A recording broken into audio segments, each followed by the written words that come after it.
Here is a topic I genuinely enjoy discussing: noise. In grad school, there was a class that I took that focused less about the signal and more on understanding noise, the sources of noise, and how we can handle it. And so, in this video, I really want to focus on the decision making, the intuition used as you start trading off the different tools. Why? Because most of the coding solutions can be easily implemented using any sort of AI coding generator now. But what they can't really substitute is the scientific judgment involved in selecting one algorithm over the other. And importantly for you, understanding the trade off. Perhaps just because you've improved the signal to noise, you may have altered the signal in a way that you did not anticipate. So I'm going to illustrate just a Gaussian peak here with some terribly illustrated noise, but you understand the point. And so if we were to try to fit a signal that looks right, that's approximately correct based on this, we would say we should probably have some sort of smoother signal that generally follows this peak there and ends up in the same endpoint. Now, there could be some trade offs here and here, depending on how we're averaging, but for all intents and purposes, this is what we might expect. Now, let's say you just learned about the fact that we can improve the signal by averaging out the window. So let's say we want to use a large window. So let's say instead of taking some finite window here to here, let's say we want to create an average and then we're going to replace that middle value with the average of that window. What happens if we take a large window from here to say here and we start replacing the values and we continue to step that window across and across. And now you see we can start really changing the data. And so what does that look like if we were to change the data? Let me illustrate this in green. We might end up with something like this where it starts off flat like it does in the beginning, but because we have such a large window, the movements are delayed. And by the time it's rising, it doesn't quite get to the same height. And now as we start trying to average this section here, the signal already starts to drop because the large window, we're going to start getting the tail of that peak and the signal continues to flatten. So you can see that the apexes aren't the same there to there. The onset of that peak is significantly delayed. Now, let's say we have a small window, and let's illustrate the small window in a slightly different color. So now I'm going to illustrate a small window in black.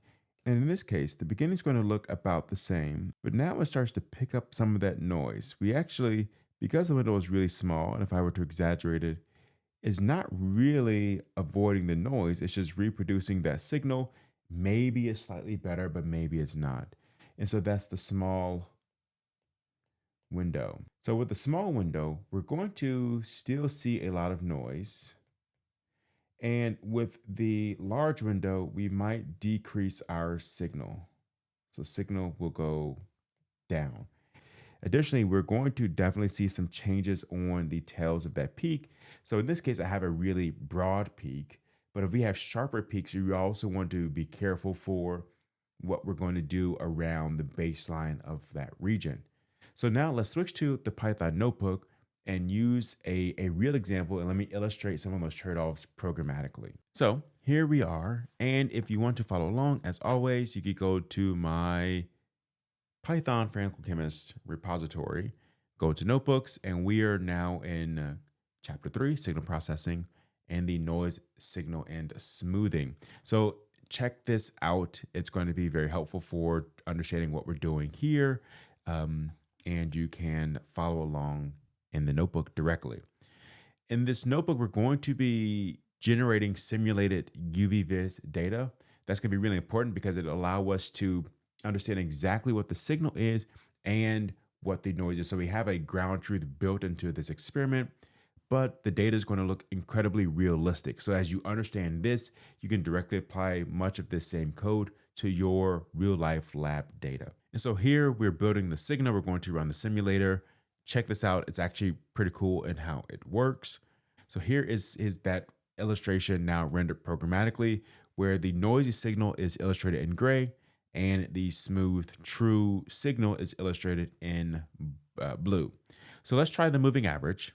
And we can do this using this function here, where we can adjust the window size. The window size is going to be how many points are going to be used to determine what the new replacement value is going to be. And there would certainly be trade-offs with that choice. So in our example where we have our small window in green, you see that the signal is the highest. It most closely follows the original peaks. And we start to see some of that noise, particularly on the broader peak, on that larger peak around 570 nanometers. With the medium size, because the window size is larger, we're bringing in more of that baseline even as we get to the centroid of that peak, as we get to the apex of that peak, rather. And we can see that although it still somewhat follows it, the peak height is certainly compromised.